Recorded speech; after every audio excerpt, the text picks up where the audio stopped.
The Minister of Finance, Mr. Enoch Godongwana, will present the budget allocation for 2026 to Parliament on Wednesday, 25 February at 2 p.m. The budget speech follows the President's State of the Nation address, in which President Cyril Ramaphosa outlined the government's policy priorities and program of action for the year ahead. The budget sets out how government will fund these priorities within the constraints of available resources, balancing economic growth while supporting the most vulnerable in our society.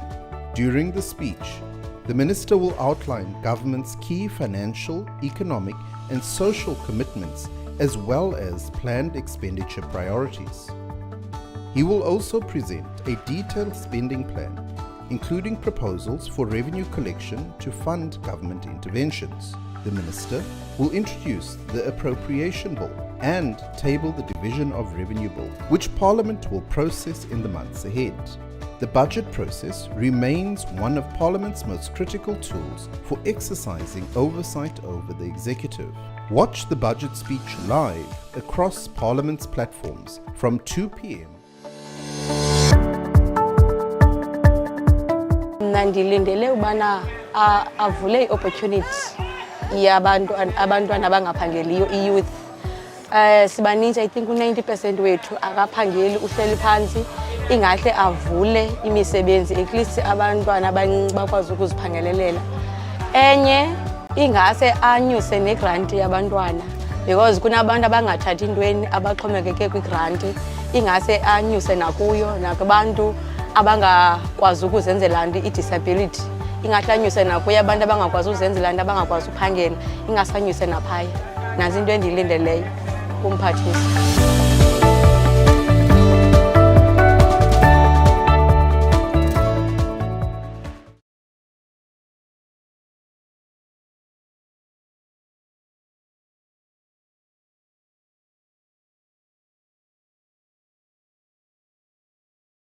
Have your say.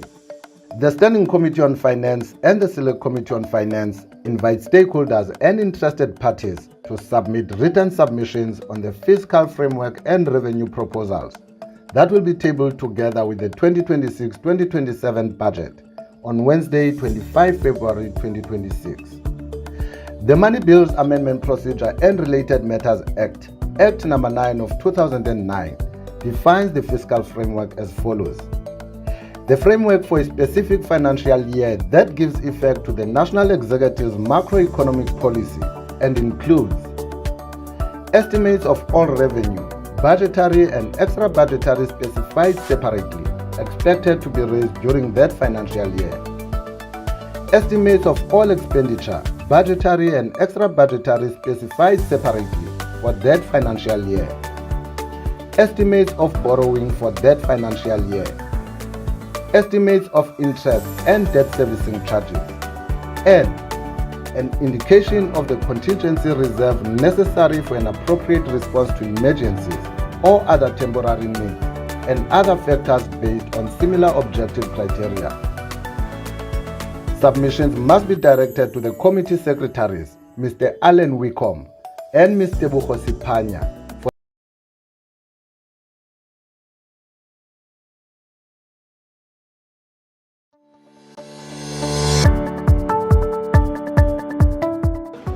Into endibayelayo mna inye, ndibayela uba sinyusele igrant yobudala yethu. Eyam igrant enyuka isihla iphathwa by 2.3, 2.2, apha iqiniseko like 2.2, enye 100 angabi yaphi na. Ndibayela loo nto. Ndikuvule namathuba emisebenzi, abantwana bethu basebenzi. That's why becrime bengaka. Ungathi nxa uvula imisebenzi neefeme ezavalwa, noko sivulwe, noko ngabhetele. Ngabhetele kakhulu nale into ibonakalayo uba icrime yenyuka nyani. Ngila loo nto.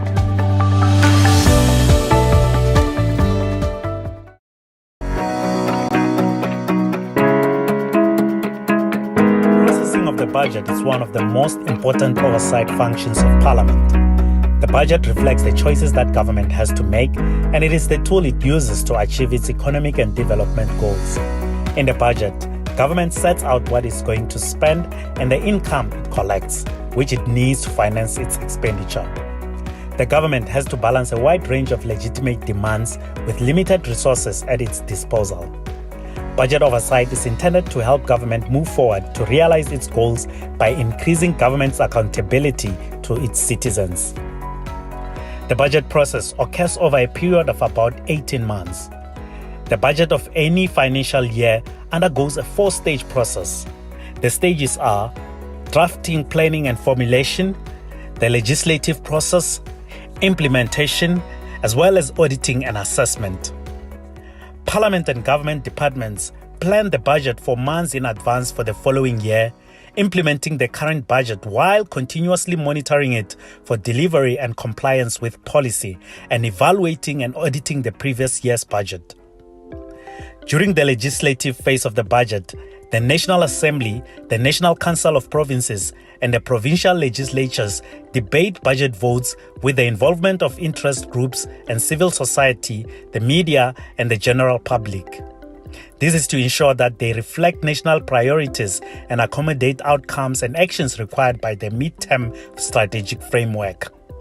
It is important to measure the effectiveness of public spending and the manner in which public resources are spent.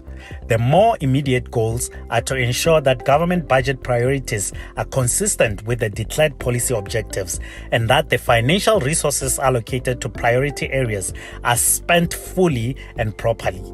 However, a larger purpose of the budget process is to contribute to democracy through ensuring openness, transparency, and accountability for public resources.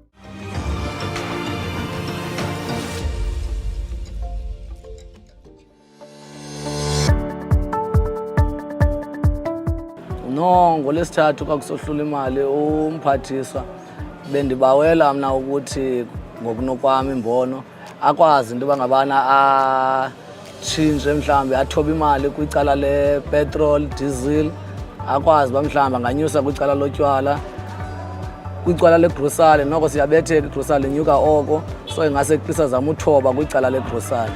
Nalapha erenkini apho sisebenza khona sinamatikiti siqhuba ko-yellow lane, ingase at akwazi usithobela at least amatikiti singabhalwa kakhulu because ka ungaqhubanga ku-yellow lane awuzufumana mali.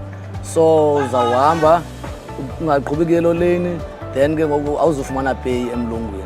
So ndicinga uba mna bangazama uthoba kwinto ezinjalo, ngazama bhetele enza amathuba omsebenzi abantu abangasebenziyo, noba i-350 angaziyeka because akho mntu uyenzani i-350. So incinci 350 at least uba ngabana ngazama amathuba omsebenzi, abantu bakwazi usebenza bafumane imali bangahlali elokishini. Enkosi ke kuthi.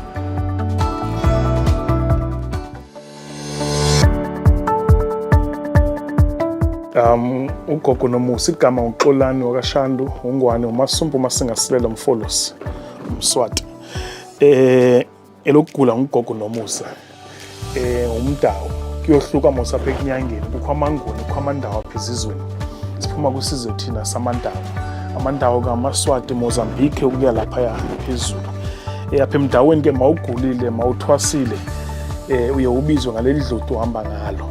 Yiyo lonto uthola ukuthi uthola ubaba kuthiwe ngugogo, uthola umama bathi ngumkhulu, yilento uhamba ngayo le laphayo ithi inyanga abantu ubiza yona xa uzawusebenza, yiyo lonto bakubiza gogo mawula endumbeni. So my expectation is firstly for the minister to apologize, or whoever is responsible to apologize that we have no budget. If we do, I have no information about it. If we do, not as traditional leaders, but as traditional healers.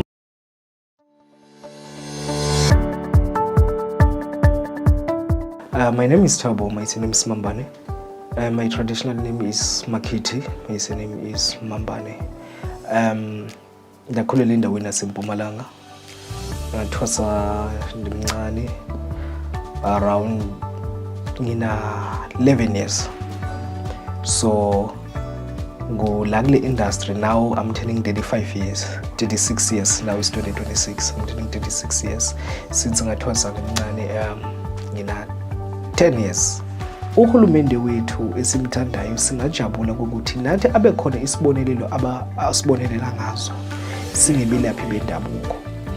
Ikakhulukazi apha kunogogo abanye abadala abangasakwazi ukusebenza ey'ndumbeni, abangasakwazi ukwenzani, kodwa-ke ufinyelele ukuthi abakakafiki esigabeni sokuthi bangahola ipension. Kodwa-ke labo gogo babe sebalimele because umsebenzi wethu sisebenze kakhulukazi siyaguca senzane, amadolo abese ayalimala.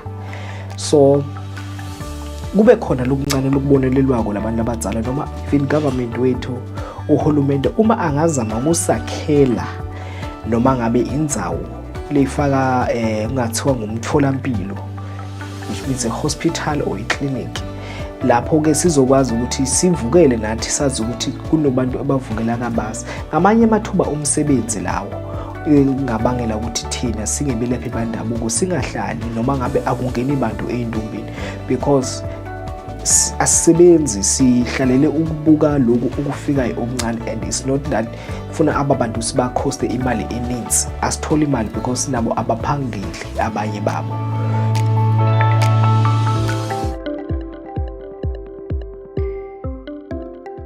In terms of the Constitution, government is accountable to Parliament.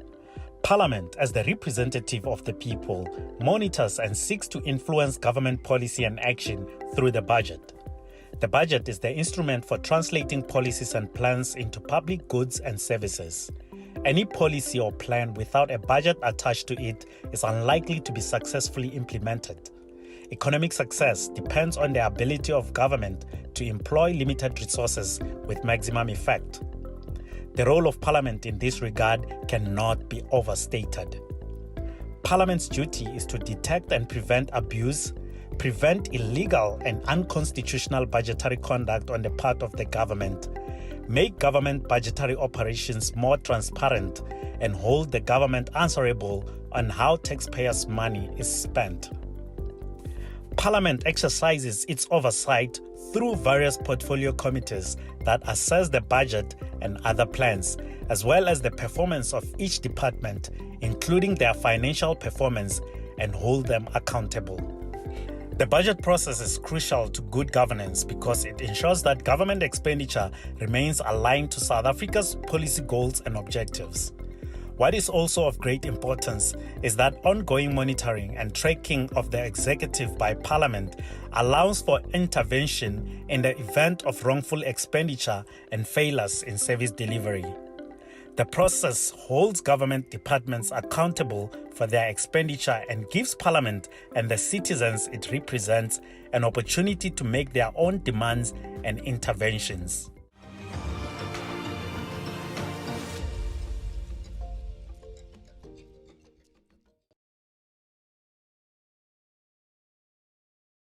Ngilapha eCape Town ngizosebenza ngifuna umsebenzi but ngokwe-age anguthola umsebenzi si-unemployed siqhuba amatekisi but ngifuna ukwazi ukuthi umphathiswa uMinister of Finance kungani eyikhathile imali yegrant singayifumani i-SLD grant.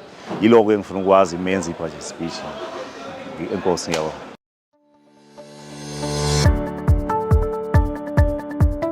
Okay, igama lami ndingusera from Grabo.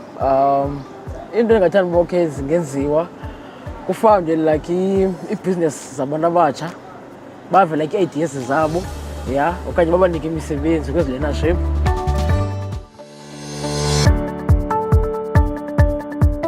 My name is Sweam Williams. I'm a film director and writer, and sometimes I perform as well. I'm the founder of a collective called the African Film DAO.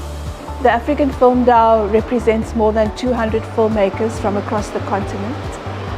What we do is we empower filmmakers to utilize blockchain technology and new technologies such as AI to enhance the filmmaking process.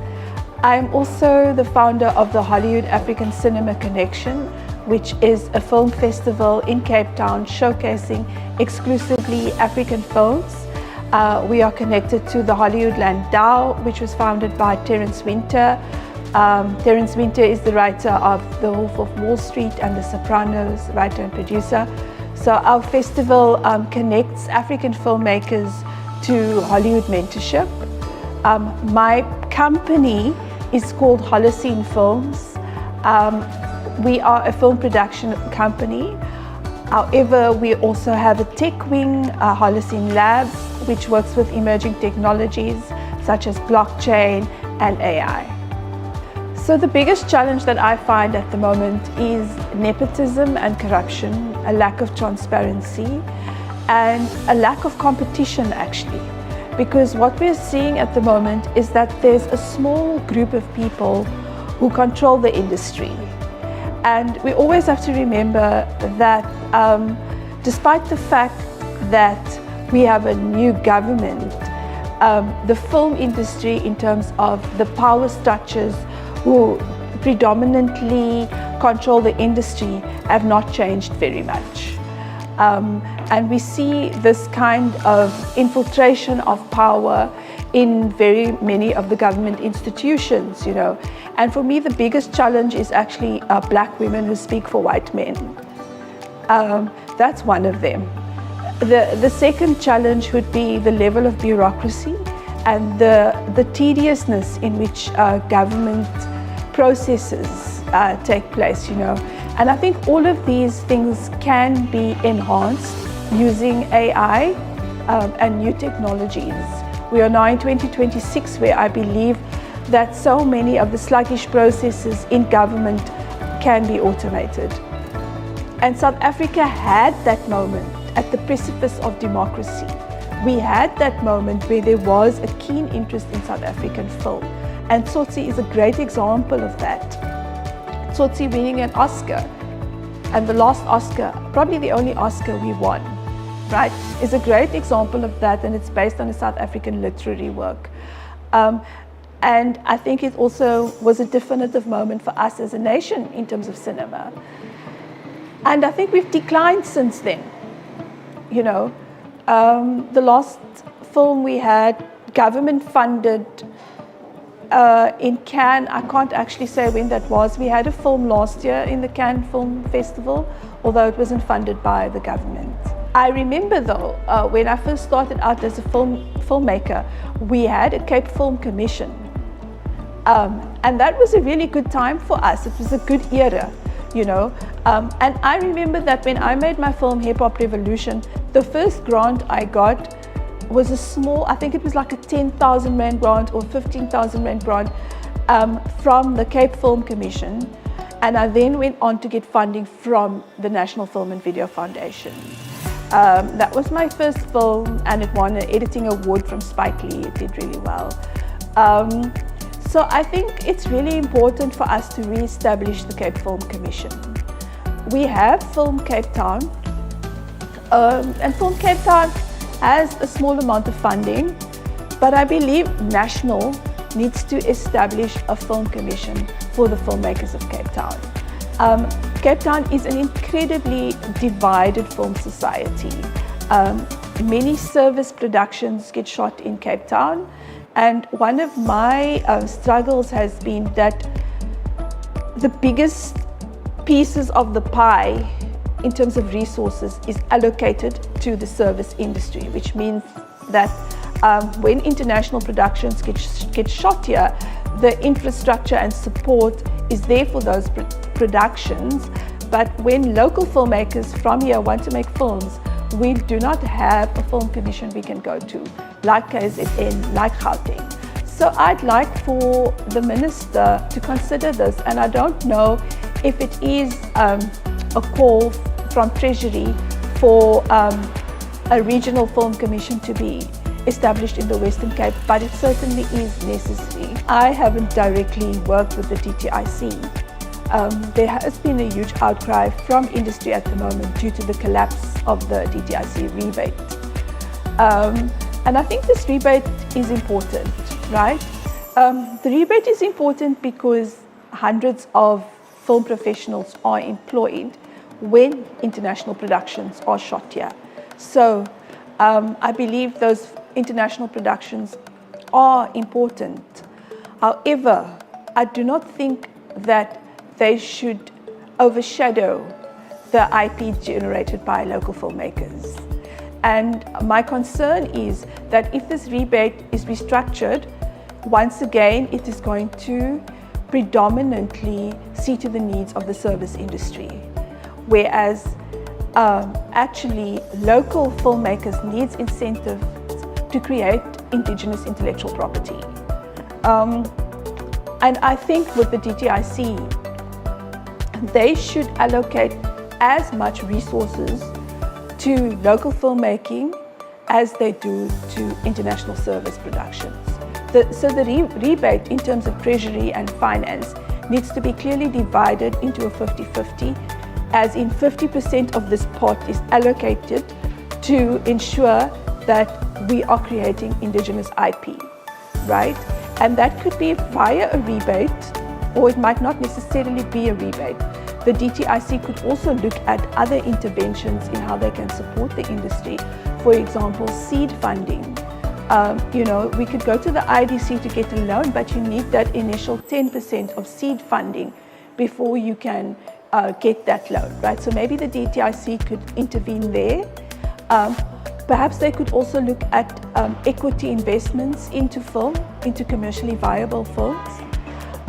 So these are all solutions I'm thinking of in a way that industry can still thrive.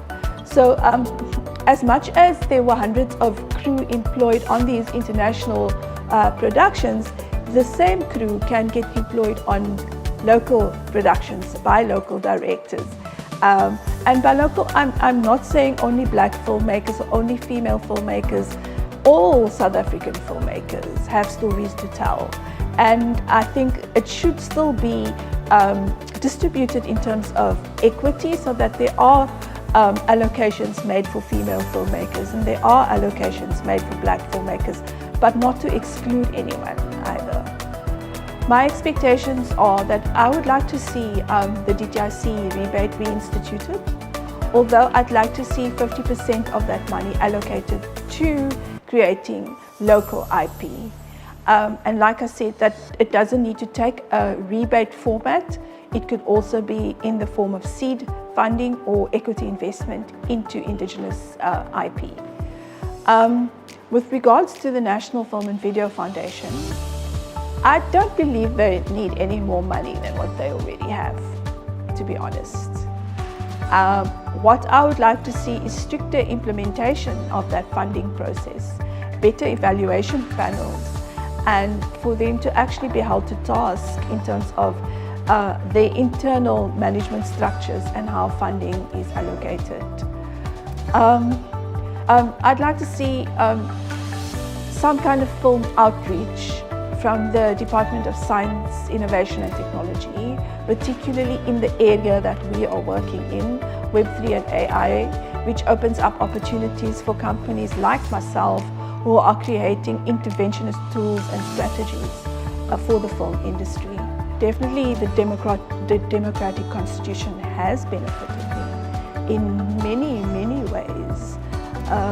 And I think, being a child of the 80s and 90s, I do have clear recollections of apartheid and what that meant. And my family was quite politically involved. And I remember the fear of my childhood going to school in a state of emergency, And I remember driving past the beach where I couldn't go to, And there are very many painful memories that we have of apartheid.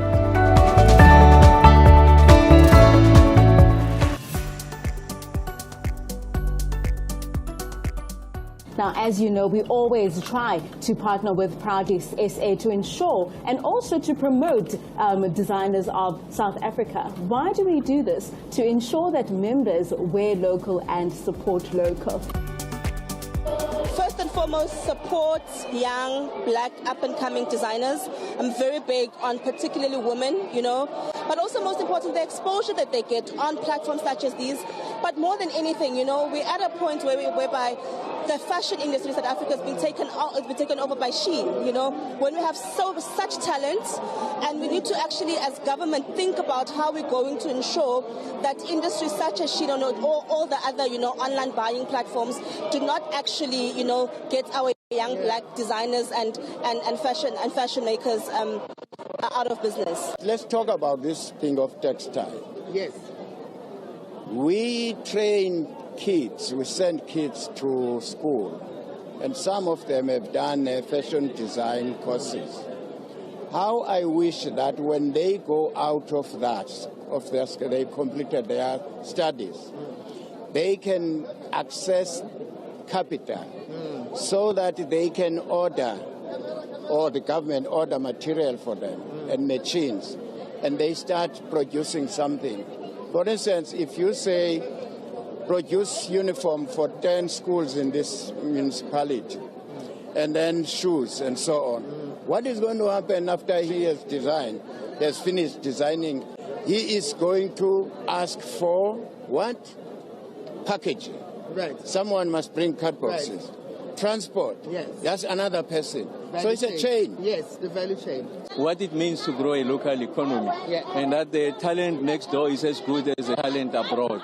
All that they need is a necessary support. Of course, government must put the necessary resources, inject these businesses, because after all, you also need capital, you know, to get people going. But you must continue to grow the demand, and then they'll do the supply. They are the ones who, once they get more and more order, they'll order more seamstresses, whatever you call them, and then create jobs. So government needs to use policy instruments to enable businesses to thrive. We have to believe in our own. I think it's important, and I think it starts at the top, and this is what we've been doing, but it's not enough.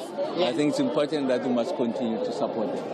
I am happy that the Minister of Trade, Industry and Competition has announced that they've got a special focus on textile industry.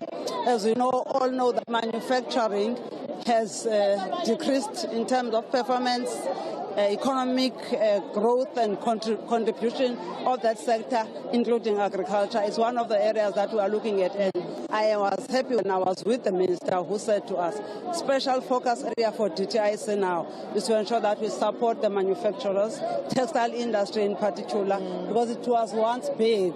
It is also big in terms of job creation. So we're looking forward to that. Working with the Department of Trade and Industry and Competition, we'll make sure that we go to our people. Actually, want to work with Proudly South African, Productivity South Africa, which is our entity, to ensure that by October we scale up the campaign to say buy local. If we don't do that, we end up shedding jobs.